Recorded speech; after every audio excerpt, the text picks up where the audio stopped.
పిఠాపురం క్షేత్రం మహాపుణ్యక్షేత్రం అని ఇక్కడ ప్రజలు తమపై చూపించిన ఆదరాభిమానాలను తన జీవితంలో ఎప్పటికీ మరవలేను అని మైసూర్ పీఠం ఉత్తరాధికారి దత్త విజయానంద స్వామీజీ అన్నారు. పీఠాపురం అగ్రహారంలో ఉన్న శ్రీపాద అనగాదత్త క్షేత్రంలో ఉత్తరాధికార దత్త విజయానంద స్వామీజీ చాతుర్మాస మహోత్సవం ఘనంగా ముగిసింది. చివరి రోజున విజయానంద స్వామీజీ భక్తుల్ని ఉద్దేశించి ప్రసంగించారు. ఈ సందర్భంగా అనగాదత్త క్షేత్రం కమిటీ సభ్యులను సేవకులను విజయానంద స్వామీజీ ఘనంగా సన్మానించారు.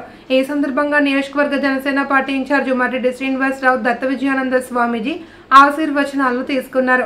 ఈ కార్యక్రమంలో నాయకులు సురవరపు సురేష్, పిల్ల శంకర్, జ్యోతుల సతీష్, పల్నాటి మధుబాబు, బస్స చెట్టిబాబు, బలిరెడ్డి గంగబాబు, మామిడాల సూరిబాబు తదితరులు పాల్గొన్నారు.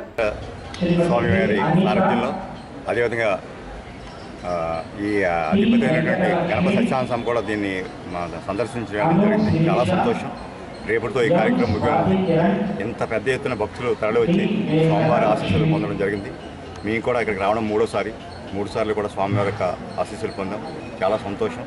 ఇంతటి మహాదీక్ష చతుర్మాస దీక్షని పిఠాపురంలో నిర్వహించడం చాలా ఆనందం. దీన్ని తరించినటువంటి పిఠాపుర వాసుల జన్మంతా కూడా ధన్యం. స్వామివారి ఇటువంటి కార్యక్రమాలు మరిన్ని చేయాలని, మరింతగా దీనికి సంబంధించినటువంటి భావతత్వాన్ని జనంలో తీసుకెళ్లాలని మనపూర్వకంగా కోరుకుంటున్నాం. ఈ 2 నెలలు కూడా మన పిఠాపురం క్షేత్రంలో చాతుర్మాస్యం చాలా బాగా జరిగింది. ఇక్కడ భక్తులు వాళ్ళ మనస్సు చాలా మంచి మనస్సు, ఎంతో భక్తిగా, ఎంతో శ్రద్ధగా, ఆనందంగా ఈ కార్యక్రమం చేసుకున్నారు. ఈ సందర్భంగా ఆధ్యాత్మిక, ధార్మిక, సామాజిక కార్యక్రమాలు కూడా చాలా బాగా జరిగాయి.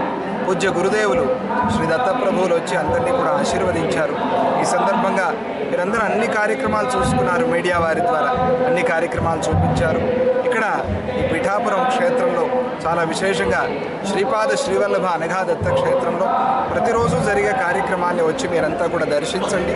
అలాగే పూర్ణిమ రోజు పంచోత్సవ సేవ జరుగుతుంది. ఆ కార్యక్రమంలో కూడా మీరంతా పాల్పంచుకోండి. మీకు అందరికీ శుభం. ఈ చాతుర్మాస్య ఫలం మన పిఠాపురానికి, చుట్టుపక్కల ప్రాంతాలకి అంతా కూడా కలిగి అంతా సుభిక్షంగా, ఆనందంగా, ఆరోగ్యంగా ఉండాలి అని ప్రార్థన చేస్తూ లోక కళ్యాణం, విశ్వశాంతి కలుగుగాక.